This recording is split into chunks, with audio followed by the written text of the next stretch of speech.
출산 일주일 전에도 낙태 시술을 사실 합법적으로 하게 되는 겁니다. 아니 이게 말이 돼요? 그런데 이 부분에서 기간을 없앴다는 게 정말 위험한 것이 만삭 낙태가 가능하고, 만삭 낙태는 사실 낙태라고 하면 안 되고 조산 이후에 태아를 살해하는 것에 가까운 형태가 된다. 이제 모자보건법 개정안 얘기를 하면요, 이게 남인순 의원이 페미 데모라고 하죠. 이제 극렬 페미 데모, 여성파리 이권단체나 이런 여러 여성 관련 이슈를 가지고 국회의원직에 오른 분이라고 저는 보여지는데, 이분 성도 2개 쓰고 뭐 네, 원래 남윤인순이었고 지금 이제 남인순으로, 그냥 남윤인순 하시지 왜 남인순으로 또 활동명을 바꾸셨는지 모르겠어요. 근데 이분이 낙태 관련 조항을 바꿔버렸는데요. 원래 인공 임신 중절 수술이다라고 적혀 있었고 시기에 대한 규정이 있었어요. 태아가 모체 밖에서 생명을 유지할 수 없는 시기. 그러니까 태아가 모체 밖에서 생명을 유지할 수 있는 시기에 시술을 하게 되면 그거는 조산에 가깝게 되는 거죠. 조산인 것이지 낙태 시술이 되는 게 아니니까. 그러면 살인을 해야 되는 상황이 생깁니다. 그렇기 때문에 시기에 대한 규정이 있었는데 이걸 없애버렸습니다. 네? 아예 시기를 없애버렸어요. 이 개정안에서 시기를 빼버렸어요. 그게 그래서 무슨 말이에요? 그냥, 그리고 약물이라는 단어를 넣었어요. 이제 약물을 통한 낙태를 더 용이하게 만들기 위해서 약물이라는 단어를 넣고 임신 중절 수술이라는 용어도 조금 더 가볍게 느낄 수 있도록 중절 수술을 중지로 바꿨어요. 그냥. 네, 그렇게 하고 시기를 빼버렸기 때문에, 이게 시기를 빼게 되면 출산 일주일 전에도 낙태 시술을 사실 합법적으로 하게 되는 겁니다. 아니 이게 말이 돼요? 네, 이게 작년에요. 만삭의 임산부가 낙태할 거라고 사진을 찍어서 조롱거리 자기 스스로 재밌는 것처럼 올려서 논란이 됐고, 해당 의사와 임산부 모두 지금 조사를 받고 경찰 조사가 진행 중이고, 지금 정확히 제가 팔로잉은 안 돼 있지만 진행 중인 건 알고 있는데, 그걸 보고 인사이트를 얻은 건지를 모르겠지만 이제는 시기를 없애버렸어요. 근데 이게 의사들이 반발을 하고 있는 이유는 모체 밖에서 태아가 생명을 유지할 수 있을 때 낙태 시술을 하게 되면 말씀드렸다시피 조산입니다. 그럼 아이가 심장이 뛰고 팔다리를 움직일 수 있고 이미 태어난 아이인데 이제 낙태 시술이라고 한다면 이 아이를 죽여야 되는 거예요. 그러니까 의사가 된다라는 거는 생명을 살리기 위해서 의사가 된 분들에게 이런 것들을 강요하게 되는 상황이 잘못된 개정안으로 앞으로 초래될 수 있고요. 또 관련해서 제가 이제 조항들을 다 따져봤는데 형법 처벌 조항도 없었어요.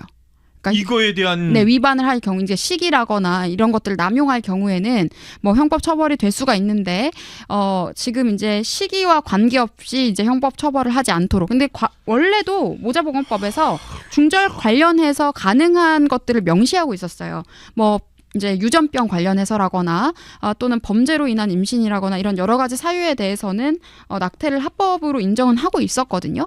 그런데 이 부분에서 기간을 없앴다는 게 정말 위험한 것이 만삭 낙태가 가능하고, 만삭 낙태는 사실 낙태라고 하면 안 되고 조산 이후에 태아를 살해하는 것에 가까운 형태가 된다. 근데 그 관련돼서 트라우마를 이제 의사들이 짊어져야 할 상황이 됐다.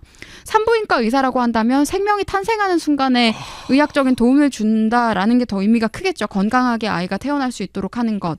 그리고 저는 오랫동안 여성을 팔아온 남인순 의원이 대표 발의했다는 게 더욱 역겨운 것은 이렇게 만삭 낙태가 합법이 되고 쉬워진다고 해서 이게 여성의 신체나 여성의 권리에 이로운 일이 아닙니다. 여성의 몸을 더 우습게 알기 때문에 할 수 있는 거고요.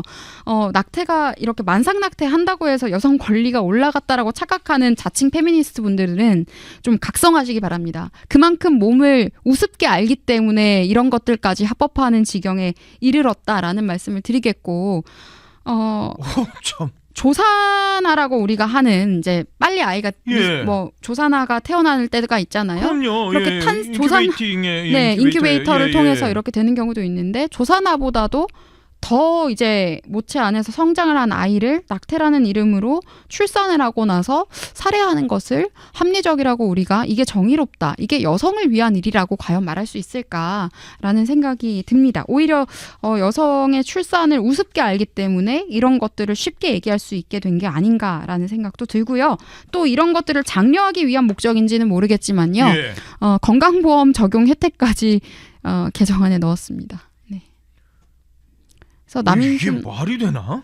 이런 일들이 벌어지고 있고 남인순이나 용해인 같은 사람들 이런 좌파 프로파간다, 가족 해체주의를 폭력적으로 제도화하고 있는 사람들이 지금도 계속 법을 발의하고 있다라는 점을 여러 이슈 때문에 이런 걸 모르실 것 같아서요. 오늘 꼭 말씀드리고 아니 싶었습니다. 저도 몰랐어요 사실 진짜. 네, 이게 정말 심각한 문제입니다.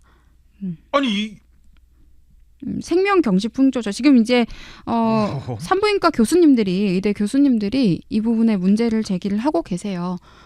안 그래도 요즘 산부인과 선생님들 지금 모자라가지고 지원을 안 네. 해가지고 지금 난리인데. 더 기피하게 될 가능성이 높죠. 너무 끔찍하지 않겠습니까? 사람의 생명을 살리기 위해서 그 어려운 과정을 견뎌서 의사가 되셨는데 이런 말도 안 되는 상황들을 강요받는다면 산부인과 의사를 앞으로 누가 하려고 하겠습니까? 야 이거는 그러니까 이게 저는 이 국회의원이 된 사람들도 법을 만드는 거에 대한 이해가 없는 것 같은 게, 법이라는 게 본인들의 고집을 관철시키기 위해서 만드는 게 아니고 법을 만들 때는 부작용을 먼저 고려해야 됩니다. 네. 이 법을 통해서 생길 부작용을 고려해서 맞아요. 신중하게 개정안을 만들어야 되는데 네. 아무런 고려가 없고 본인들의 프로파간다 의도만 완전히 녹여낸 잘못된 개정안이다라고 말씀드리겠습니다.